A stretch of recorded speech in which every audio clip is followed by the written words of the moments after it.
걱정하시고요. 걷거나 또는 서거나 혹은 앉거나 눕거나 몸을 구부리거나 혹은 편다. 이것이 몸의 동작이다.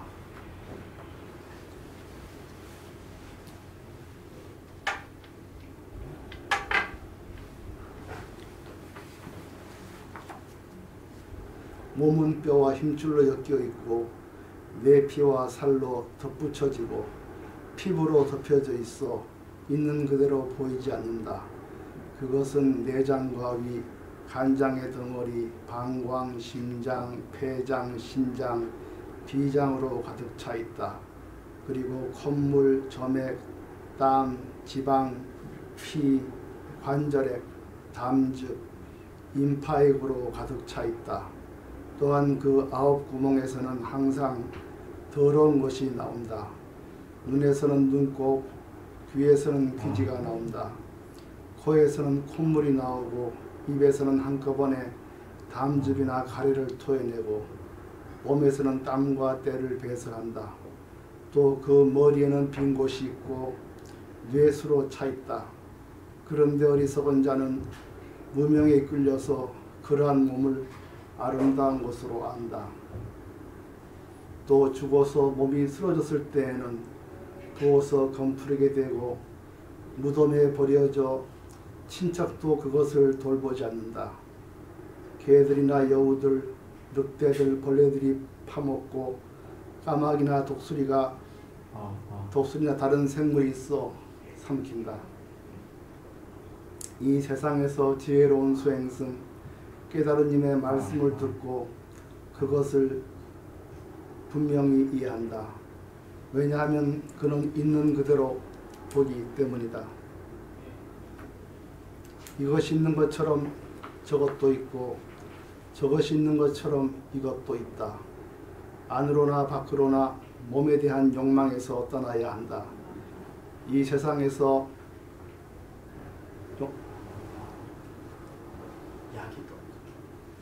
들려요? 근데 들렸어요 금방? 들렸어요? 예, 들렸어요. 예, 들렸어요. 들려요? 지금 들리는데? 이거 보지. 네. 네, 여기까지 와 있어야 되나 보다. 이 세상에서 욕망과 탐욕을 떠난 그 지혜로운 수행승만이 불사와 정멸, 곧 삼회를 뛰어넘는 열반의 경지에 도달한다. 인간의 이 몸뚱이는 부정하고 악취를 풍기며 가꾸어지더라도 온갖 오물이 가득 차 여기저기서 흘러나오고 있다. 이런 몸뚱이를 가지고 있으면서 거만하거나 남을 업신여긴다면 통찰이 없는 것이 아니고 무엇이겠는가. 다음은 자해의 경우에 대해서 읽겠습니다. 이것이 선한 가르침을 잘 이해해서 마음의 평화를 얻은 사람이 실천해야 하는 것이다. 그는 몸을 잘 단속할 수 있어야 하고 정직하며 마음이 바르고 남이 말을 건네기 편해야 하며 겸손하고 교만하지 말아야 한다. 할 일이 적고 검소하게 살아서 만족함을 알고 사람들이 대접하기 쉬워야 한다. 감각기관이 고요하고 마음이 흔들리지 않으며 부끄러움을 알아야 하며 마을에서 밥을 얻을 때 탐심을 내지 말아야 한다. 그리고 다른 현명한 사람들이 비난할 만한 어떤 천한 짓도 하지 말아야 한다. 모든 무생명들이 진실로 행복하고 편안해지도록 마음으로 빌어야 한다. 그들이 행복한 마음을 갖도록 빌어야 한다.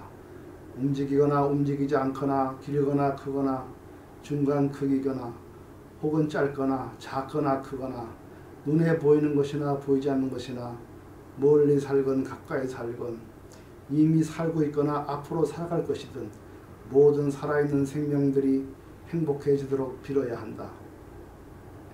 다른 사람을 모욕해서는 안 된다.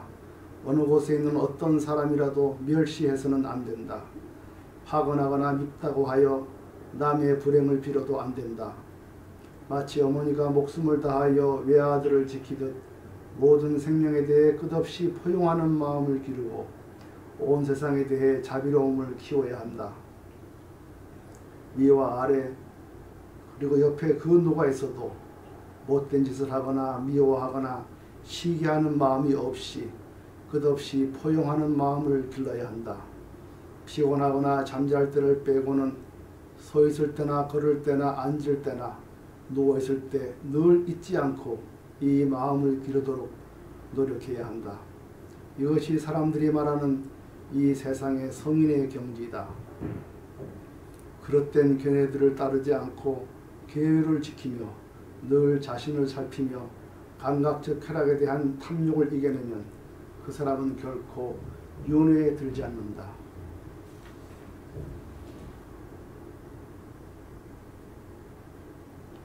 예, 고맙습니다.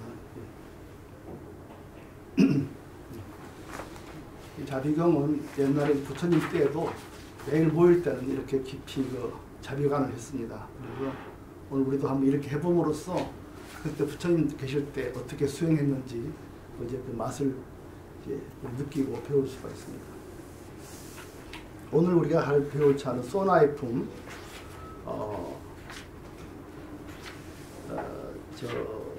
148쪽입니다. 146쪽. 146쪽 포살의 경 오늘 할 차례거든요. 지금까지 이 그 소나의 품 주제는 그 악업과 선업입니다.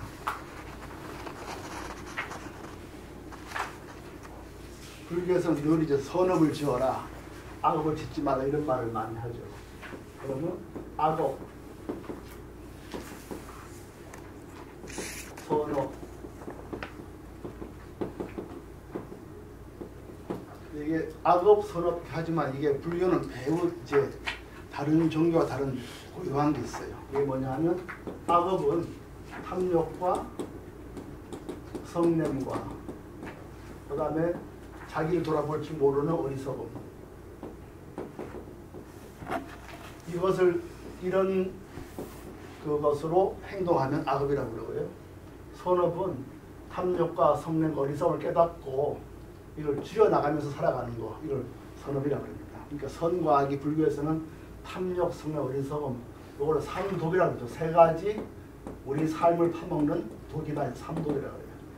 요 세 가지를 늘 우리가 그래서 이제 악을 짓지 말고 선을 행하라 이렇게 말하는 겁니다. 그런데 이게 불교가 여기서 끝나면 뭐 다른 종교와 차이가 없어요. 근데 불교에서 특히 이것을 하는 그 뿌리는 뭐냐면은 탐욕과 성냄의 뿌리가 내 거라는 게 있다는 거예요. 내 거, 내 것 또는 나. 그런데 집착으로 이게 일어나요. 그러니까 이 탐욕, 성냄, 어리석음이 그 뿌리가 내 거라는 거다. 이것으로 악이 일어나는 거죠. 그러면 선업은 반대로 탐욕, 성냄, 어리석음이 없는 거거든요. 그게 뭐냐면 보신이다. 내 거를 덜 밝히니까 남에게 베풀 수 있는 거죠. 그 다음에 친절한 말, 상냥한 말,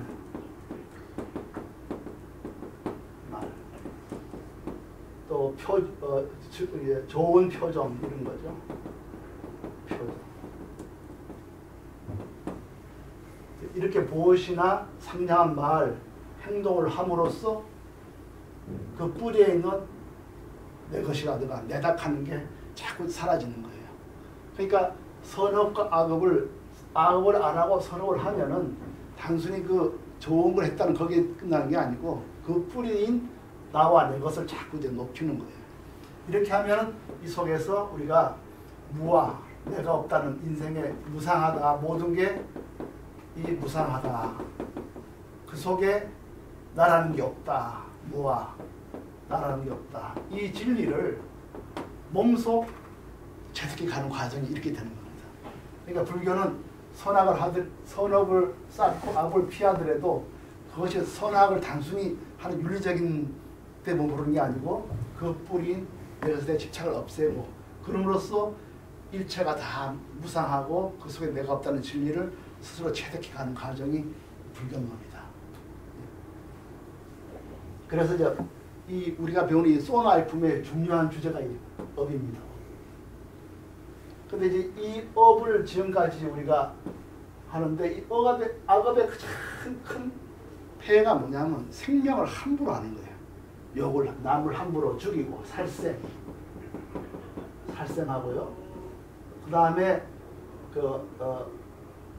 빼앗고 훔치고 빼앗는 거죠. 이게 원래는 훔치는 게 아니라 빼앗는 겁니다. 빼앗는 거. 빼앗고. 그 다음에 거짓말하고. 그 다음 남녀 사이에 폭력을 행하고. 그 다음에 술을 마셔서 함부로 미친 듯 자기를 돌아보지 않는 거. 술을 마시는 거. 이런 게 이제 악업의 가장 큰 뿌리고요. 이 뿌리의 근본은 탐욕이고 그 속에 뿌리는 매끄라는 게 있어요. 그래서 우리가 선업을 함으로써 궁극적으로는 이 인생의 진리를 깨닫고 해탈을 하는 겁니다. 해탈. 이렇게 이제 불교가 나아가는 건데 이게 이제 말만큼 쉽진 않거든요. 이렇게 하기가. 그래서 부처님이 가장 중요하게 한 게 두 가지였어요. 지난번에 배웠을 겁니다. 첫째로는 좋은 친구, 도반입니다. 도반이 좋아야 된다, 주위에. 그러면 늘 이런 힘을 얻을 수가 있다. 그다음 혼자 있을 때는 수행을 하라. 수행 어떤 수행이냐면 아까 저 관법 수행이에요. 자비관, 또 조금 전에 한 부정관,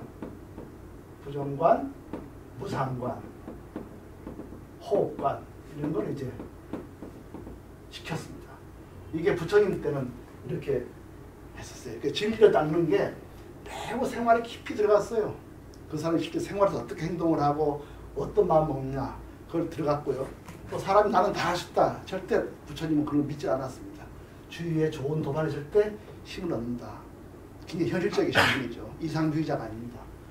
그래서 지난 시간까지는 이제 바세나디 왕이 하루가 하도 많이 죽이니까 뭐 왕비도 막 여러 갈아버리고 뭐 시원찮은 바람 쫓아서 죽여버리고 이러니까 바세나디 왕과 왕비의 말을 통해서 이 세상에 가장 중요한 생명이란 말을 해드렸습니다.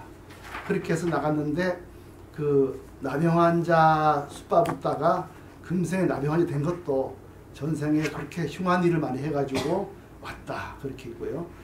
또 이 소년들의 경우에서는 아이들이 재미로 생명을 죽이는 거예요. 재미로 그냥 물고기 잡고 이렇게 하니까 자기 그 감각적 쾌락을 위해서 남을 죽이는 거예요. 그래서 이제 부처님께서 그렇게 해서 안 된다. 자기 쾌락을 위해 남에게 고통을 줘야 되겠는가 이런 말을 했습니다. 그래서 오늘은 이제 포살의 경우예요. 포살이라는 게 뭐냐 하면 그 한 달에 한 번씩 보름이 모여가지고 다 서로 자기 이제 허물을 내놓는 거예요. 이렇게 모여가지고 이제 내가 그 동안에 지난번에 뭐 특별히 내한테 잘못한 게 없느냐, 나 때문에 혹시 마음에 그 상처를 입은 사람 없느냐, 그러면 나에게 알려다오. 이렇게 해서 서로 포살하는데 그거를 포살이라 하기도 하고 또 자자라고 합니다. 한문으로는 스스로 이게 아마 이렇게 될 겁니다. 스스로 자기 허물을 내놓는 거예요. 포살, 인도말로는 포살이라고 합니다. 이걸 누가 먼저 하느냐, 맨 처음 부처님이 먼저 하십니다. 부처님 일어나서 도반들이요, 내가 혹시 여러분들한테 마음에 상처 준 거 없습니까? 이렇게 쭉 물어봐요. 그러면 뭐 그런 분위기에서 누가 그런 말 하겠습니까? 돌아가면서 쭉 한 번씩 이렇게 함으로써 이 선업과 악업에 대한 중요성을 느끼면서 궁극적으로는 인생에 대한 진리까지 깨달아서 해탈하는 이런 길을 걸었던 겁니다. 근데 오늘은 어떤 얘기가 있냐 하면 포살의 경에서는요.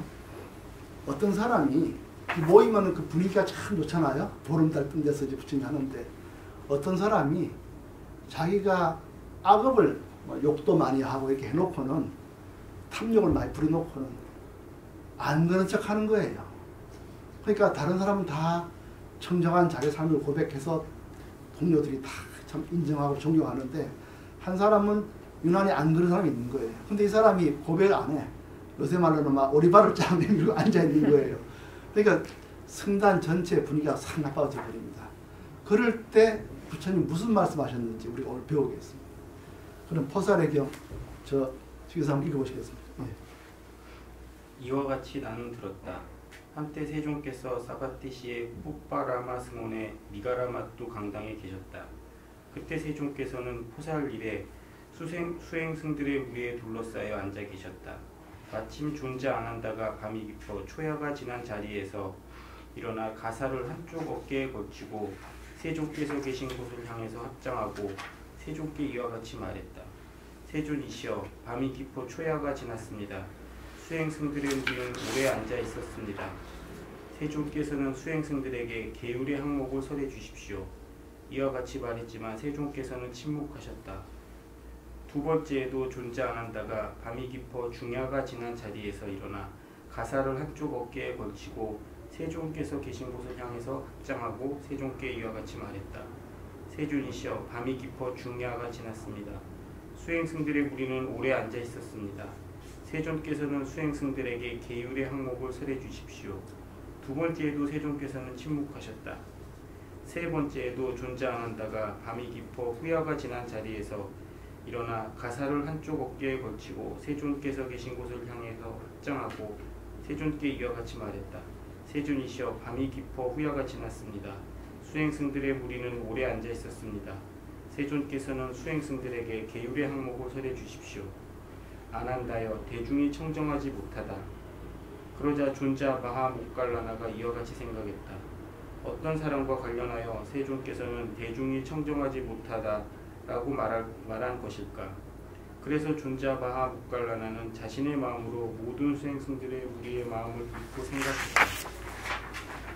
존자 마하 모갈라나는 수행승들의 무리 가운데 있는 한 사람, 계행을 지키지 않고 악행을 하고 순수하지 못하고 의심스러운 행동을 하고 자신의 행위를 은폐하고 수행자가 아니면서 수행자인 체하고 청정한 삶을 살지 않으면서 청정한 삶을 사는 체하고 안으로 부패하고 탐욕으로 가득 차고 쓰레기로 오염된 한 사람을 보았다. 보고 나서 자리에서 일어나 그 사람이 있는 곳에 다가갔다. 가까이 다가가서 그 사람에게 말했다. 벗이여, 일어나라. 세존께서 보내보셨다. 그대는 수행승들과 함께 지낼 수 없다. 그러자 그 사람은 침묵했다. 두 번째에도 존자 마하 모갈라나는 그 사람에게 이와 같이 말했다. 벗이여, 일어나라. 세존께서 보셨다. 그대는 수행승들과 함께 지낼 수 없다. 두 번째에도 그 사람은 침묵했다. 세 번째에도 존자 마하 모갈라나는 그 사람에게 이와 같이 말했다. 벗이여, 일어나라. 세존께서 보셨다. 그대는 수행승들과 함께 지낼 수 없다. 세 번째에도 그 사람은 침묵했다. 그러자 존자 마하 모갈라나는 그 사람의 팔을 붙잡아 문 밖으로 끌어내고 빗장을 잠그고 세존께서 계신 곳을 찾아갔다. 가까이 다가서서 세존께 이와 같이 말했다. 세존이시여, 제가 그 사람을 끌어내었습니다. 대중은 청정해졌습니다. 세존께서는 수행승들에게 계율의 항목을 설해 주십시오. 모갈라나여, 아주 놀라운 일이다. 모갈라나여, 예전에 없었던 일이다. 그 어리석은 사람은 팔이 잡혀 끌어낼 때까지 기다렸다. 예, 여기까지. 그러니까 목련 존자가요, 지금도 오늘 우리에게는 굉장히 신통력이 강한 사람을 알려주는데, 원래 목련 존자가 힘이 센 사람입니다. 건장한 사람이에요. 그 중에 한 사람이 아주 말썽을 피우고 있는데 누구나 자기 잘못을 고백하는데 한척하고 앉아 있는 거예요. 그게 세 번이나 얘기해도 못하니까 힘 좋은 목련자가 오내 버린 겁니다. 이제 그 세 번이나 기회를 주는 게 불교에서는 큰 그겁니다. 그 부처님이 그때 이걸 보고 이제 승자는 앞으로 내가 없을 때라도 스스로 이 도반끼리 이걸 지켜나가야 된다, 이렇게 생각하셨던 겁니다. 그래서 앞으로 모든 그 포살자자는 스스로 힘으로 지켜야 된다. 그렇지 않으면 아무도 지켜줄 사람이 없다, 이런 판단을 하셨어요. 그 다음 읽어보십시오. 예. 그리고 세존께서는 수행승들에게 말했다. 수행승들이여, 나는 지금부터 포살에 참여하거나 계율의 항목을 외우지 않겠다. 수행승들이여, 지금부터 그대들이 포살에 참여하거나 계율의 항목을 외우도록 해라. 수행승들이여, 열애가 청정하지 못한 사람과 함께 포살에 참여하거나 계율의 항목을 외우는 것은 가능하지도 않고 경우도 아니다. 수행승들이여, 그런데 아수라들이 커다란 바다를 볼 때마다 커다란 바다를 좋아하는 아주 놀랍고도 경이로운 8가지 이유들이 있다. 8가지는 무엇인가? 예, 지금 이제 부처님이 수행승들에게 우리 그 승단, 그러니까 우리 같은 이제 보림서 마찬가지입니다. 이 상가가 가야 할 이유가 무엇이고, 우리가 우리 이 승가를 지켜야 할 이유가 무엇이고, 또 우리 승가 안에 있는 참 귀한 게 뭔가, 이거를 쭉 설명하세요. 설명하는데 그냥 말하면은 머리 안 나오니까 하나의 비유를 들어서 하십니다. 바다라는 걸 비유로 들어서 하세요. 한번 들어보십시오. 수행승들이여, 커다란 바다는 점차적으로 나아가고 점차적으로 기울고 점차적으로 깊어지고 갑자기 절벽을 이루지는 않는다. 수행승들이여, 커다란 바다가 점차적으로 나아가고 점차적으로 기울고 점차적으로 깊어지고 갑자기 절벽을 이루지는 않는다는 사실이 커다란 바다를 볼 때마다 아수라들이 커다란 바다를 좋아하는 첫 번째 아주 놀랍고도 경이로운 이유이다. 수행승들이여, 또한 커다란 바다는 안정되어 있어 해안을 침범하지 않는다. 수행승들이여, 커다란 바다가 안정되어 있어 해안을 침범하지 않는다는 사실이 커다란 바다를 볼 때마다 아수라들이 커다란 바다를 좋아하는 두 번째 아주 놀랍고도 경이로운 이유이다. 수행승들이여, 또한 커다란 바다는 죽은 사체와 함께 지내지 않기 때문에 커다란 바다에 죽은 사체가 생기면 그것을 신속하게 해안으로 옮겨서 육지에 올려놓는다. 수행승들이여, 커다란 바다가 죽은 사체와 함께 지내지 않기 때문에 커다란 바다에 죽은 사체가 생기면 그것을 신속하게 해안으로 옮겨서 육지에 올려놓는다는 사실이 커다란 바다를 볼 때마다 아수라들이 커다란 바다를 좋아하는 세 번째 아주 놀랍고도 경이로운 이유이다. 수행승들이여, 또한 어떠한 커다란 강이든 겐지스, 야무나, 아찌라파티, 사라프, 마히와 같은 커다란 강이 커다란 바다에 이르면 이전에 각각의 이름을 버리고 커다란 바다라고 불린다.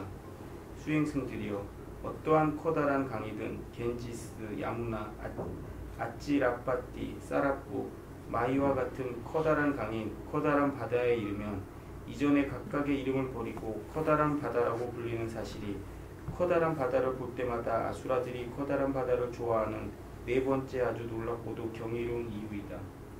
수행승들이여, 또한 커다란 바다에 세상의 모든 하천이 흘러들고 하늘에 비가 쏟아져도 그 때문에 커다란 바다는 늘어나거나 줄어들지 않는다.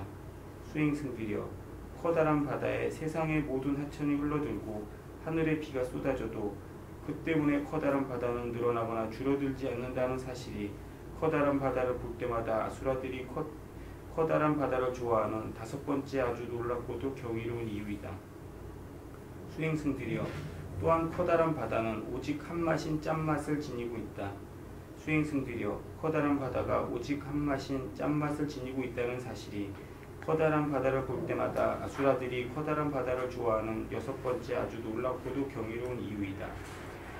수행승들이여, 커다란 바다에는 많은 다양한 보물들이 있는데 그 가운데서도 보물로서 진주, 보석, 수정, 묘안석, 소라, 석영, 산호, 은, 금, 루비, 에메랄드가 있다. 수행승들이여, 커다란 바다에는 많은 다양한 보물들이 있는데 그 가운데서도 보물로서 진주, 보석, 수정, 묘안석, 소라, 석영, 산호, 은, 금, 루비, 에메랄드가 있다는 사실이 커다란 바다를 볼 때마다 아수라들이 커다란 바다를 좋아하는 일곱 번째 아주 놀랍고도 경이로운 이유이다. 수행승들이여, 커다란 바다에는 커다란 존재들이 살고 있는데 그 가운데서도 커다란 존재로 거대어 바다 괴어, 바다 괴물, 아수라, 용, 건달바가 살고 있고 그 키가 100요자나의 존재, 200요자나의 존재, 300요자나의 존재, 400요자나의 존재, 500요자나의 존재가 살고 있다. 수행승들이여, 커다란 바다에는 커다란 존재들이 살고 있는데 그 가운데서도 커다란 존재로 거대어, 바다 괴어, 바다 괴물, 아수라, 용, 건달바가 살고 있고 그 키가 100요자나의 존재, 200요자나의 존재, 300요자나의 존재, 400요자나의 존재, 500요자나의 존재가 살고 있다는 사실이 커다란 바다를 볼 때마다 아수라들이 커다란 바다를 좋아하는 여덟 번째 아주 놀랍고도 경이로운 이유이다. 예, 됐습니다. 부처님이 바다를 보면서요. 부처님의 우리가 부처님의 그분의 이제 관찰력을 엿볼 수가 있습니다. 부처님이 바다를 오래 보시는 거예요. 예, 그 관찰력이 참 대단합니다. 깊이 보시는 거죠. 바다를 쭉 보면서요. 맨 처음에 이분이 보시는 게 바다는 편편한데요. 그 옆에 뭐 절벽이 없잖아요. 바다라는 게 편편하지 않습니까? 그러니까 이제 절벽이 없다. 절벽이 없고 이렇게 완만하게 선이 그어져 있거든요. 완만하다. 점차적으로 이렇게 쭉 이렇게 나아간다. 이걸 보시는 거예요. 참 바다가 둘째 바다를 보는 게 뭐냐면 절대 바다가 육지로 갑자기 확 넘어오질 않거든요. 그러니까 그 육지를 침범하지 않는다. 육지를 침범하지 않는다. 불범, 침범하지 않는다. 이거는. 그 다음에 세 번째는 보면 육지 바다를 쭉 바라보는 거예요. 그래서 아 바다는 참 편면에서 툭 튀어나온 게 없구나. 그 바다는 안정돼서 육지를 갑자기 하는 게 없구나. 세 번째는 뭐냐면 바다에는 말이죠. 뭐 죽은 시체나 나무가 있으면 놔두질 않아요. 해안으로 밀어내버립니다. 그래서 바다는 청정해야 언제나. 그래서 바다는 청정하다. 깨끗하다. 이거를 이제 쭉 보시고요. 그 다음에 바다를 쭉 바라보니까 바다는 늙거나 줄질 않아요. 혹시 들어가도 늙거나 줄질 않아요. 그래서 바다는 늙거나 줄지 않는다. 이걸 좀 보세요. 줄지 않는다.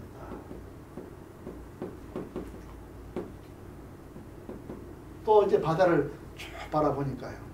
이 바다라는 거는 그 안에 강이 많이 들어와서 바다 되잖아요. 그러나 뭐 낙동강, 한강 이렇게 안 부르거든요. 그냥 바다로 부르거든요. 그러니까 바다는 하나의 바다다.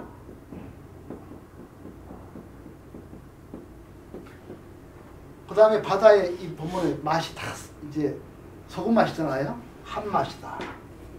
여섯 번째 한 맛이다. 일곱 번째는 뭐죠? 바다에는 굉장히 아름다운 보물이 많다. 금은 안에 진주린 게 많다. 보물이 많다. 여덟 번째는 뭐였죠?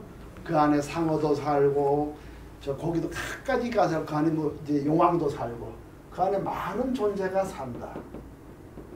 존재. 이렇게 바다를 여덟 가지로 쭉 보면은 사람들이 외우기가 쉬워요. 아 바다를 보면은 완만하구나. 육지를 확 덮치지 않는구나. 사체가 있으면 늘 밖으로 밀어내니까 청정하구나. 그리고 바다는 비가 오든 눈이 오든 늘 늘지도 않고 줄지도 않는구나. 또 바다는 어떤 강이 이루어지더라도 그냥 바다라 그러지 그걸 낙동강 물 이르지 않는다. 그 다음에 바다에는 늘 소금 한 맛이구나. 그 다음에 바다 속에는 온갖 보물이 다 있구나. 그 속에 많은 존재가 살고 있구나. 이렇게 얘기를 해요. 이거를 늘 우리한테 외우라고 이렇게 시각적으로 외우게 하면서 하고 싶은 말씀 이제 하세요. 그 뒤에 보살님 한번 읽어보실랍니까? 네. 20번부터 한번 읽어주십시오. 네. 저요? 네.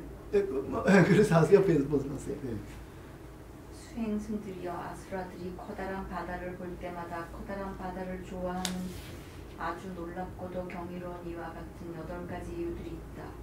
이와 마찬가지로 수행승들이여 이 가르침과 계율을 볼 때마다 수행승들이 이 가르침과 계율을 좋아하는 8가지 아주 놀랍고도 경이로운 이유가 있다. 8가지라는 무엇인가? 수행승들이여 커다란 바다는 점차적으로 나아가고 점차적으로 기울고 점차적으로 깊어지고 갑자기 절벽을 이루지는 않듯 수행승들이여 이와 같이 이 가르침과 계율에서는 점차적인 배움, 점차적인 실천, 점차적인 진보가 있지 궁극적인 알에 대한 갑작스러운 꿰뚫음은 없다. 수행승들이여 이 가르침과 계율에서는 점차적인 배움, 점차적인 실천, 점차적인 진보가 있지 궁극적인 알에 대한 갑작스런 꿰뚫음은 없다는 사실이 이 가르침과 계율을 볼 때마다 수행승들이 이 가르침과 계율을 좋아하는 첫 번째 아주 놀랍고도 경이로운 이유이다. 수행승들이여 또한 커다란 바다는 안정되어 있어 해안을 침범하지 않듯 수행승들이여 이와 같이 내가 제자들을 위해 시설한 학습 계율을 나의 제자들은 생가를 위해 침범하지 않는다.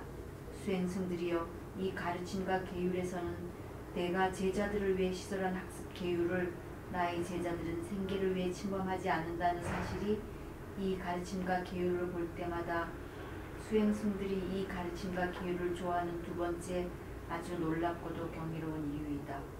수행승들이여 또한 커다란 바다는 죽은 사체와 함께 지내지 않기 때문에 커다란 바다에 죽은 사체가 생기면 그것을 신속하게 해안으로 옮겨져 육지에 올려놓듯 수행승들이여 이와 같이 어떤 사람이 계행을 지키지 않고 악행을 하고 순수하지 못하고 의심스러운 행동을 하고 자신의 행위를 은폐하고 수행자가 아니면서 수행자인 체하고 청정한 삶을 살지 않으면서 청정한 삶을 사는 체하고 안으로 부패하고 탐욕으로 가득 차고 쓰레기로 오염되었는데 그러한 사람이 있다면 참 모임은 그와 함께 살지 않으며 즉시 모여서 그를 쫓아내며 그가 수행승의 참 모임에 앉아 있더라도 그는 참 모임과 멀어져 있고 참 모임도 그와 멀어져 있다. 수행승들이여 이 가르침과 계율에서는 어떤 사람이 계행을 지키지 않고 악행을 하고 순수하지 못하고 의심스러운 행동을 하고 자신의 행위를 은폐하고 수행자가 아니면서 수행자인 체하고 청정한 삶을 살지 않으면서 청정한 삶을 사는 체하고 안으로 부패하고 탐욕으로 가득 차고 쓰레기로 오염됐는데 그러한 사람이 있다면 참 모임은 그와 함께 살지 않으며 즉시 모여서 그를 쫓아내며 그가 수행승의 참 모임에 앉아 있더라도 그는 참 모임과 멀어져 있고 참 모임도 그와 멀어져 있다는 사실이 이 가르침과 계율을 볼 때마다 수행승들이 이 가르침과 계율을 좋아하는 세 번째 아주 놀랍고도 경이로운 이유이다.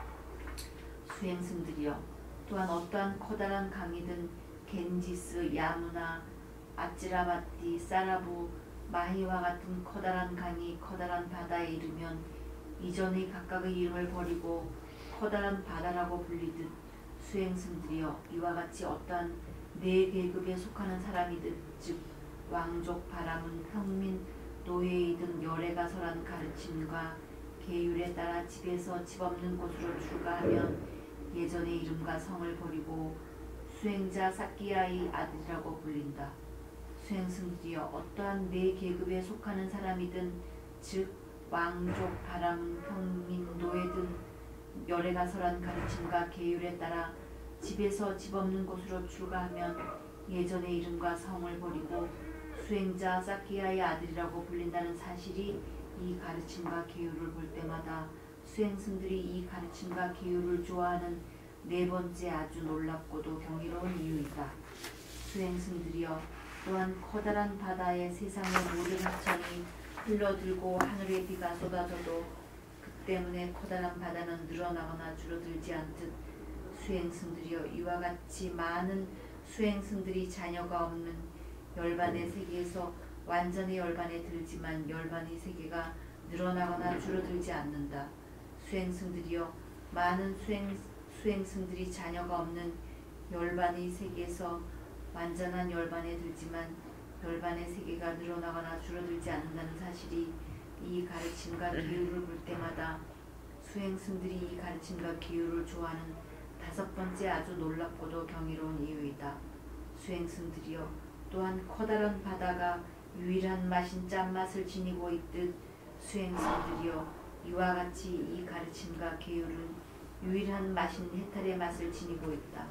수행승들이여 이 가르침과 계율이 유일한 맛인 해탈의 맛을 지니고 있다는 사실이 이 가르침과 계율을 볼 때마다 수행승들이 이 가르침과 계율을 좋아하는 여섯 번째 아주 놀랍고도 경이로운 이유이다. 수행승들이여 커다란 바다에는 많은 보물, 다양한 보물들이 있는데 그 가운데서도 보물로서 진주, 보석, 수정, 묘한석, 소라, 석영, 산호, 은, 금, 루비, 에메랄드가 있듯 수행승들이여 이와 같이 이 가르침과 계율에도 많은 보물, 다양한 보물들이 있는데 그 가운데서도 보물로서 네 가지 새김의 토대, 네 가지 올바른 노력, 네 가지 신통의 기초, 다섯 가지 능력, 다섯 가지 힘, 일곱 가지 깨달음 고리, 여덟 가지 고귀한 길이 있다. 수행승들이여 이 가르침과 계율에 많은 보물, 다양한 보물들이 있는데 그 가운데서도 보물로서 네 가지 새김의 토대, 네 가지 올바른 노력, 네 가지 신통의 기초, 다섯 가지 능력, 다섯 가지 힘, 일곱 가지 깨달음 고리, 여덟 가지 고귀한 길이 있다는 사실이 이 가르침과 계율을 볼 때마다 수행승들이 이 가르침과 계율을 좋아하는 일곱 번째 아주 놀랍고도 경이로운 이유이다. 수행승들이여 커다란 바다에는 커다란 존재들이 살고 있는데 그 가운데서도 커다란 존재로 거대어 바다 괴물 아수라용 건달바가 살고 있고 그 키가 100요자나의 존재, 200요자나의 존재, 300요자나의 존재, 400요자나의 존재, 500요자나의 존재가 살고 있듯 수행승들이여 이와 같이 이 가르침과 계율에도 커다란 존재들이 살고 있는데 그 가운데서도 커다란 존재로 흐름에 든 님, 흐름에 든 경지를 실현하기 위해 흐름에 들매 길을 가는 님, 한 번 돌아오는 님, 한 번 돌아오는 경지를 실현하기 위해 한 번 돌아옴의 길을 가는 님, 돌아오지 않는 님, 돌아오지 않는 경지를 실현하기 위해 돌아오지 않음의 길을 가는 님, 거룩한 님, 거룩한 경지를 실현하기 위해 거룩한 길을 가는 님이 살고 있다. 수행승들이여 이 가르침과 계율에 커다란 존재들이 살고 있는데 그 가운데서도 커다란 존재로 흐름에 든 님, 흐름에 든 경지를 실현하기 위해 흐름에 들매 길을 가는 님, 한 번 돌아오는 님, 한 번 돌아오는 경지를 실현하기 위해 한 번 돌아옴의 길을 가는 님, 돌아오지 않는 님, 돌아오지 않는 경지를 실현하기 위해 돌아오지 않음의 길을 가는 님, 거룩한 님, 거룩한 경지를 실현하기 위해 거룩한 길을 가는 님이 살고 있다는 사실이 이 가르침과 계율을 볼 때마다 수행승들이 이 가르침과 계율을 좋아하는 8번째 아주 놀랍고도 경이로운 이유이다. 수행승들이여 이 가르침과 계율을 볼 때마다 수행승들이 이 가르침과 계율을 좋아하는 이와 같은 8가지 아주 놀랍고도 경이로운 이유가 있다. 그리고 세존께서는 그 뜻을 헤아려 때맞춰 이와 같은 감흥 어린 식구를 읊었다. 덮인 것에 비가 젖고 열린 것에 비가 젖지 않는다. 그러므로 덮인 것을 열어라. 그러면 비에 젖지 않을 것이다. 예, 부처님이 참 정말 대단하십니다. 제 152쪽이요. 부처님이 이제 왜 우리가 모여서 공부해야 되고 이런 참모임을 만들어야 되느냐. 원래 이 승가라는 게 상가라는 그 어원이 참사람의 모임이라는 뜻이랍니다. 참사람의 모임. 그래서 이 전재성 박사가 승가를 번역할 때 승가를 번역하지 않고 꼭 참사람의 모임을 번역을 해요. 스님들이 별로 안 좋아한답니다. 승가를 안 하고 왜 그러냐. 승가 원말이 참사람의 모임이라는 뜻이래요. 참된 이의 모임이라는 뜻이죠. 그래서 이제 우선 22번 보시면요. 놀라운 게 있습니다. 바다라는 게 쭉 가면 해변가로 이제 서서히 내려가잖아요. 푹 빠지지 않거든. 절벽이 있는 게 아니고. 그리고 공부라는 거는 하나 둘 걸어가면서 이루어지는 거라는 거예요. 공부도 안 하는데 갑자기 뻥 터지는 거 이런 거 없다는 거예요. 그렇기 때문에 공부를 꾸준히 하라 이런 말씀을 합니다. 이게 굉장히 중요한 말씀입니다. 우리 보림선언에서도 새마을길을 늘 아침 저녁으로 하는 것도 그렇게 계속 몇 년을 해야 확실하게 들어오거든요. 그래서 부처님이 이런 말씀을 하세요. 바닷가가 절벽이 없고 얼마나 완만하듯이 공부란 것도 하나 둘 완만하게 이루어지는 것이지 갑자기 툭 튀어서 오는 게 없다. 이런 말씀하세요. 그 다음에 바다가 육지를 범하지 않듯이 수행승들은 개를 지키되 내 생계를 위해서 개를 포기하는 일이 없다는 거. 이게 우리가 정말 자랑스러운 일이다 이렇게 얘기를 해요. 그래서 절대로 내가 좀 어떻게 더 잘 먹으려고 개를 슬쩍 속이고 이래서는 안 된다. 이런 말씀하세요. 그 내 제자들은 밥 한 끼 더 먹으려고 개를 안 지키는 이런 일은 없다.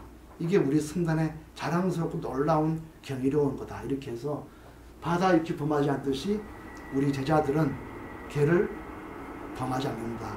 이게 두 번째 큰 이유랍니다. 이게 바다를 보면서 얘기하는 거죠. 세 번째가 뭐냐 하면 죽은 시체나 있으면은 그것을 해안으로 올려두듯이 우리 가운데 청정하지 못한 사람이 있으면 공부 안 하는 사람이 있으면 쫓아내라 그랬어요. 쫓아내라. 그래야 우리 몸에 청정해진다. 이렇게 얘기를 했습니다. 안 그러면 자꾸 나빠진다는 분위기가. 그래서 그래야 우리 수행성의 참모임의 청정함이 지켜진다. 우리 백봉생 옛날에는 말이죠. 70 노인이 와서 엉뚱한 소리하고 뭐 잘난 척하면 쫓아냈습니다. 막 크게 뭐 엄청 무서웠습니다. 근데 그때는 왜 그렇게 하나 했는데 이렇게 공부하다 보니까 알 수가 있습니다. 그 다음에 또 중요한 게 뭐냐면은 바다에 들어오는 강이 어떤 강이든 간에 우리가 바다로 부르듯이 우리 보림선언회나 이 승가에 들어왔으면 그 사람이 뭐 교수 출신이든 그 사람이 뭐 비구 출신이든 그 사람이 뭐 대학 교수든 박사든 그 사람이 국문학도 안 나왔든 아무 관계 없다는 거예요. 오로지 석가족 출신이라 딱 하면 맞다는 거예요. 지금도 우리가 스님 중에는 석실 쓴 사람이 있습니다. 석아목이 이렇게 하는 석지현 이런. 그다 그게 이유가 있습니다. 부처님이 그랬어요. 그때는 다 뭐 나는 바라문 출신이다. 니는 뭐 노예 출신이다. 이렇게 막 했거든요. 우리 때 옛날 양반이다. 니는 뭐 쌍놈이다. 그런 거 없다는 거예요. 출가해서 공부하면 다 똑같다는 겁니다. 우리도 마찬가지입니다. 백봉 선생님도 옛날에 출가하실 때는 그분이 대학 나오든 박사를 받든 아무 관계 없었어요. 그야말로 국민학교 안 나온 분도 똑같이 견성성불의 길을 걷게 하셨습니다. 법문의 차이를 안 두셨어요. 그래서 여기도 부처님께서 누가 어떤 출신이라도 이 부처님의 가르침과 계율을 지키는 사람은 다 석시의 아들이다. 사끼야라는 게 이제 인도 말이거든요. 석시의 아들이다. 이렇게 했다는 겁니다. 그래서 여기 보면은 그 네 번째가 그 어디죠? 아, 바뀌었네요. 바뀌었어요. 네, 바뀌었네. 그래서 4번 5번. 이게 5번이고 이게 4번이고 그래서 이렇게 해서 하나의 바다다. 우리는 하나의 바다다. 그렇게 했습니다. 그 다음에 그 모든 수행자들이 열반의 세에 들어가지만 많다 그래서 열반이 뭐 늘거나 중이 가능하다는 거예요. 열반이 일려하다. 우리가 다 같이 여기서 견성에 공부했더라도 그것은 다 여여한 겁니다. 이게 많다 적다 그런 게 없어요. 저희는 그렇습니다. 우리가 앞으로 공부할 때도 한 명이 눈이 밝아도 여여한 겁니다. 적은 게 아니에요. 100명이 해도 많은 건 아닙니다. 그게 부처님 가르침이었어요. 우리는 여여한 깨달음의 세계를 추구하는 것이지 많고 적고 추구하지 않습니다. 그 다음에 27번에 유일한 맛이다. 우리 이 부처님의 모든 가르침 계율은 하나다. 그 뭐냐? 해탈이다. 해탈 하나를 위해 간다. 우리도 공부하는 건 전부 깨달음을 구하는 것입니다. 그래서 모든 가르침은 한 맛이다.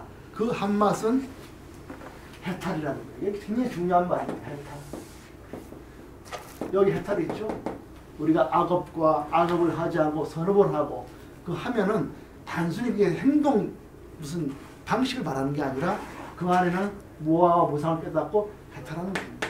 이와 같이 우리가 모여서 공부하는 것은 다 해탈이다. 근데 공부를 아무리 많이 해도 마음이 해탈하지 않은 사람은 공부한 게 아니죠. 그 다음에 28분이 중요합니다. 바닷가에 그렇게 많은 보물이 있듯이 부처님의 가르침은 보물이다. 그걸 전부 다 합하면은 37가지라.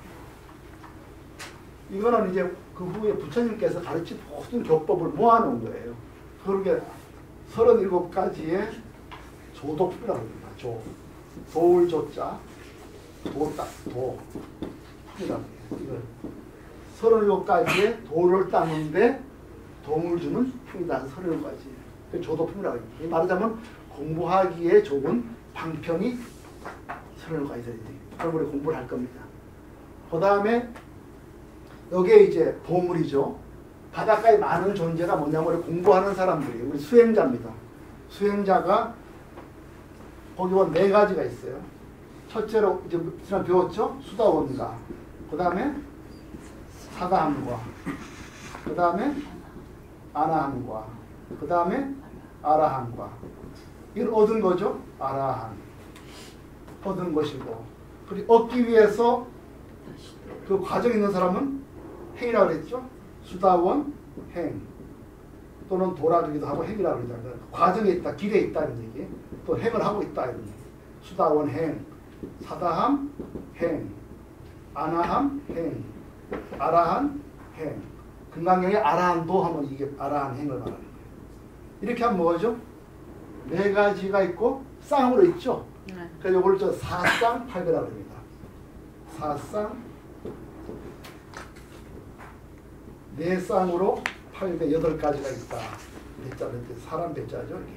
그래서 사쌍 4가지가 있고 쌍으로 있어가지고 8가지다. 이렇게 사쌍 8배. 8배가 막 이렇게 씁니다. 사쌍 8배다. 이렇게 얘기해요. 그러니까 어려운 게 없습니다. 수다원, 사담, 아라한 걸 얻는데 그 과정에 있는 사람은 또 있거든요. 그래서 이렇게 그대로. 그래서 바다에 여러 존재가 있듯이 우리한테는 이런 훌륭한 사람이 있다. 이게 꼭 스님만 얘기하는 거 아니에요. 우리 같은 불교를 공부하는 사람은 다 있을 들어갑니다. 그래서 우리가 불법 승할 때 승은 꼭 머리 깎은 스님만 승이 아니에요. 우리 공부를 하는 사람 다 승가입니다. 좁은 의미로 물론 스님을 얘기하지만 우리 볼 때는. 그래서 그 다음에 보면요. 그래서 이 8가지가 바로 우리 부처님 공부하는 수행자 모임의 큰 자랑거리이고 경이로운 거다. 그래서 어떻게 하겠습니까? 포사를 해야 되잖아요. 그래서 좋은 도반기 모여서 서로 자기 잘못을 내놓고 서로 격려하고 충고하고 이런 게 우리 도반입니다. 그래서 시를 보세요. 156쪽의 시를 보시면 덮인 것에 비가 젖고 열린 것에 비가 젖지 않는다. 이게 말이 이상하죠? 덮이면 비가 안 젖을 것 같잖아요. 그게 아니고 자기 마음을 열어내놔야 된다는 거예요. 그래야 번뇌의 비를 받지 않는다.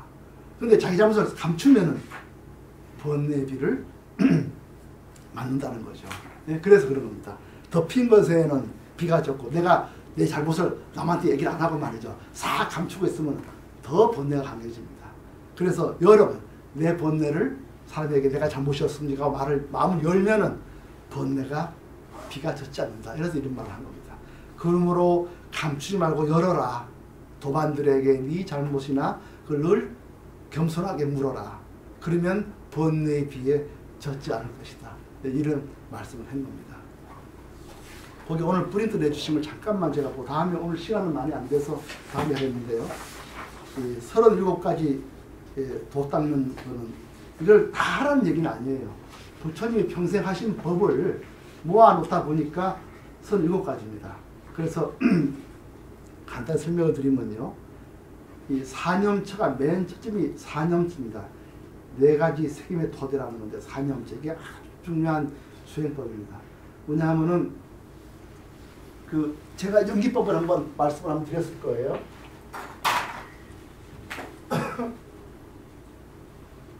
먼저 내가 나를 성찰하는데 출발이 뭐죠? 몸입니다. 몸을 먼저 보셔야 돼요. 그 다음에 몸을 보면 뭐가 일어나죠? 느낌이 있습니다. 느낌이 있어서 그 다음 뭐가 일어나죠? 내 마음이 일어나요. 아 좋구나. 내가 사람 만나면 좋은 느낌이 있으면 또 만나야 되겠구나. 느낌이 안 좋으면 안 만나야 되겠다. 무슨 일 할 때 그 일하면 좋으면 더 만나야 되겠다. 그 일 싫으면 안 해야겠다. 그래서 마음이 있어요. 그 마음을 잘 관찰해야 돼요. 그런 다음에 내가 누가 싸웠느냐, 누구한테 미움이 있느냐 이런 여러 가지 사람과 사이 관계를 잘 봐야 돼요. 그 관계를 보면서 부처님 법을 생각해야 됩니다. 그래서 그걸 법이라고 해요. 이거를 보면은 결국은 연기법에 보셨죠? 연기법에 유기배 있었다. 유기배에서 뭐가 나왔죠? 접촉 있었죠? 접촉. 접촉 다음 뭐가 있죠? 수 느낌이 있죠? 수. 그 다음에 애가 일어나죠. 그 다음에 취. 그 다음에 유. 그 다음에 생로병사 나오잖아요. 이렇게. 이게 그겁니다. 접촉이라는 거. 뭐. 그렇죠? 느낌은 수. 거기에 애, 치유가 마음이에요. 그 다음에 생로병사의 고통이라는 게 법입니다. 그래서 기본 들어가면은 다 연기법이 이렇게 뿌리가 되고 있어요. 그래서 여기서 이 수행에서 가장 많이 사람들이 하는 게 사념서입니다. 앉아서 내 몸을 잘 관찰해요. 내 몸속에 어떤 근심이나 욕망이 있는가. 그 다음에 두 번째는 그래서 몸에서 어떤 느낌이 일어나나. 사람 만날 때나 지금 내 마음속에 어떤 느낌이 있나. 좋은 느낌이 있나. 또는 불쾌한가. 왜 불쾌한가. 그 다음에 마음을 봅니다. 내가 마음속에 뭐가 있나 지금. 누구에 대해 미움이 있나. 누구에 대한 과연 공부하겠다는 마음이 있나. 그 다음에 이렇게 해서 내가 사람과 사람 사이에 어떤 행동을 취하고 있나. 이 4가지를 보는 겁니다. 그 다음에 사정근이라고 있어요. 사정근이라는 거는 우리가 아까 말씀드린 선업과 악업입니다. 1번이 뭐죠? 방지입니다. 악업이 들어오면 어떻게 해야 되죠? 못 들어오게 방지를 해야 됩니다. 그 다음에 이미 몸에 악업이 있으면 어떻게 되겠어요? 버려야죠. 끊어내야죠. 그래서 그걸 단근이라고 합니다. 버림. 그 다음에 선업은 어떻게 되죠? 닦아 나가야 됩니다. 그래서 수행이라고 그래요. 닦아 나가야 돼요. 그리고 마음속에 있는 선한 품성은 지켜가야 되거든요. 그래서 그걸 수호라고 합니다. 그래서 1번은 들어와 있는 악에서 벗어나려고 악을 막아야 되고, 두 번째 있는 악은 버려야 되고, 세 번째 선은 늘 쌓도록 닦아야 되고, 네 번째는 지켜야 된다. 이래서 네 가지 정권이 있는 겁니다. 그 다음 네 가지 신통력의 기초가 있는데요. 이거 사신족이라고 합니다. 신족이란 말은 아주 훌륭하다는 뜻이에요. 아, 그 사람 신통하네. 어째 그렇게 밤에도 참선을 잘할까? 이런 뜻이 있죠. 아, 그 사람 신통하네. 어떻게 아침 일찍 일어나가지고 이렇게 경전을 공부할까? 이런 훌륭한 걸 신통이라고 합니다. 그러면 뭐냐 하면, 첫째, 아, 내가 앉아야지. 이게 의욕입니다. 아침 일어나면 내가 앉아야지. 이렇게, 이 의욕을 일으키지 못하면 못 앉습니다. 이거. 아유, 귀찮아. 뭐, 내일 하지. 이러면 절대 안 됩니다. 그래서 이 의욕이 참 중요합니다. 부처님이 늘 의욕을 잘 일으켜라. 이거 잘 못 일으키면 만사가 다 휴다. 그래서 이 훌륭한 신통력의 첫 기초가 의욕입니다. 그 다음에 뭐죠? 노력입니다. 일단 앉았으면 노력을 해야 돼요. 정진을 해야 돼요. 그래서 새말길 들든지 뭐 금강경 공부하든지 이렇게 노력을 해야 됩니다. 그런 다음에 어떻게 되죠? 마음을 먹습니다. 서서히 마음이 이제 잡아지는 거죠. 흔들리지 않습니다. 아, 중간에 말이죠. 조금만 흔들리면 안 됩니다. 아니, 나 바쁜데 오늘 하지 말지 뭐. 아니, 내일 해야지. 이러면 이게 안 됩니다. 근데 그걸 잘 잡는 사람도 신통입니다. 참 놀라운 거예요. 마지막으로 어떻게 합니까? 관찰. 이제는 제대로 이제 살필 수가 있어요. 부처님 법을 관찰할 수가 있습니다. 삼진치가 뭐고 12연계가 뭐 이렇게 관찰할 수가 있어요. 그래서 이 네 가지를 잘 해야 공부가 됩니다. 이거 안 되면 공부가 안 돼요. 그래서 이거 잘하는 사람을 신통력이 있다 이렇게 말을 했습니다. 불교의 신통은 특별한 무슨 요소를 부르는 게 아니라 앉을 수 있는 거, 앉을 수 있고 노력할 수 있고 마음을 일으킬 수가 있고, 그런 다음에 부처님 법을 잘 관찰할 수 있는, 이거를 신통이라고 합니다. 그 다음에 5가지 능력, 이것도 많이 씁니다. 5근이라는 거예요. 5근은 뭐냐면, 첫째로는 이제 믿음이 있습니다. 아, 내가 이 부처님 법을 금세 만났으니까 이 부처님 법 믿고 이제 나가야 되겠다. 이게 믿음입니다. 그 다음에 정진은 뭐냐면, 부처님에게는 훌륭한 법이 이렇게 있구나. 그런 8가지가 있잖아요. 이 법을 내가 따라야 되겠다. 이게 그 능력입니다. 세 번째는 이 부처님 법을 기억하는 겁니다. 이거 염자는 기억할 염자예요. 그래서 부처님 법을 내가 잊지 않고, 어제 내가 법에서 들은 게 뭔가, 어제 모습 공식이 뭔가, 이거 하나하나 외워가지고 기억을 잘 해야 됩니다. 그것도 다음에는 그 들은 법문을 집중해서 마음을 가라앉힙니다. 그걸 통해서. 그래서 마음을 딱 가라앉히는 거. 더 이상 번뇌가 일어나지 않는 거고요. 다음에 지혜. 거기서 해가 일어나는 겁니다. 무상이라든가 무아라든가 이런 해탈의 지혜가 일어나는 겁니다. 그 다음에 5가지 능력은요. 그 5근의 힘을 말합니다. 거기에 힘이 붙어야 돼요. 그냥 되는 게 아닙니다. 그래서 믿음에 힘이 붙어야 되고요. 정진에 힘이 붙어야 되고, 기억도 힘이 있어야 돼요. 한두 번 해서는 기억이 안 납니다. 자꾸 노력해서 힘을 붙여야 돼요. 그러면 이제 부처님 법을 오랫동안 기억하는 힘이 생깁니다. 그 다음에 정력, 참선의 힘을 키워야 됩니다. 등뼈를 키워야 돼요. 등뼈 힘을 키우지 않으면 공부가 안 됩니다. 그 다음에 지혜 힘을 키워야 돼요. 이게 이제 다 하라는 게 아니고, 부처님 때에 따라서 여러 번 살펴봐서 모아놓은 거기 때문에 어느 하나만 붙잡고 공부하면 되는 겁니다. 그리고 7가지 깨달음 요소는 뭐냐면, 공부할 때 깨달음에 가는 7가지 과정이 있더라는 거예요. 그래서 이것도 따로 했습니다. 이게 중요한데요. 꼭 이거는 이제 공부하는 과정에서 이게 또 생기는 건데, 첫째로는 염각지입니다. 기억을 하죠. 부처님 법을 기억해서 택법 내가 탐구를 해요. 아, 부처님의 사성지에서 집착을 버린다. 일체가 무상하다. 이걸 택보해서 계속 공부를 하고, 그 다음에 정진하고 하다 보면은 기쁨이 일어나요. 그렇죠? 아, 정말 이게 훌륭한 법이구나. 그 다음에는 마음의 평화가 옵니다. 평화가 와요. 그러면 이 완전한 마음의 그 번뇌가 다 가라앉아요. 법치의 벌만터 내가 이렇게 기쁘구나. 내가 남한테 화를 안 내니까 집안 식구들도 나에 대해서 정말 평화로움을 주는구나. 그럼 내가 이 평화를 느끼고, 그 다음에 집중을 합니다. 참선을 해요. 그 다음에 마음이 완전히 평정, 이제는 해탈의 경지에 들어가는 겁니다. 8가지가 있죠. 그럼 다 아실 거예요. 8정도. 정견, 정사유, 정어, 정업, 정론이 있습니다. 그래서 그 사념처, 사정근, 사신조, 오근, 오력, 칠각지, 팔정도 합해가지고 이걸 37가지 됩니다. 그러니까 다 하라는 얘기는 아니에요. 어느 하나라도 하면 되는 겁니다. 그래서 이 중요한 게 이 중에서도요. 사념처가 중요하고 그다음 오근 이게 참 중요합니다. 근데 팔정도가 중요한데 대부분 법회에서 법문을 들으면 법사한테 들은 이야기만 기억하는 거예요. 그러면 안 됩니다. 경전에서 읽어봐야 됩니다. 경전 직접 부처님이 어떻게 말씀하는지 봐야 되는데 우리 공부하다 보면 되게 흘려듣기를 많이 하거든요. 그래서는 철저한 공부가 안 되기 때문에 제가 이 사념처, 오군, 팔정도에 대해서는 경전에서 뽑아왔어요. 오늘 시간이 없지만은 다음 시간에 이걸 하나하나 공부해 보겠습니다. 그래 하시면은 흔들리질 않습니다. 아, 부처님이 이렇게 말씀하셨기 때문에 내가 이제 누구 말을 들어도 흔들리질 않습니다. 근데 이거를 제가 인터넷이나 이렇게 좀 법회를 직접 보면은 다들 좋은 말씀인데 어떨 때는 경전에 근거하지 않고 자의적으로 해석하는 사람들이 많이 계세요. 그러다 보면 듣는 사람들이 이게 진짜 부처님 어디까지가 부처님 말이고 어디까지가 법사가 응용해서 한 말인지 잘 모를 때가 있습니다. 그래서 제가 다음에 시간에는 부처님 법문을 분명히 가지고 하나하나 읽어보겠습니다. 오늘은 이 정도로 하고 다음에 또 뵙겠습니다.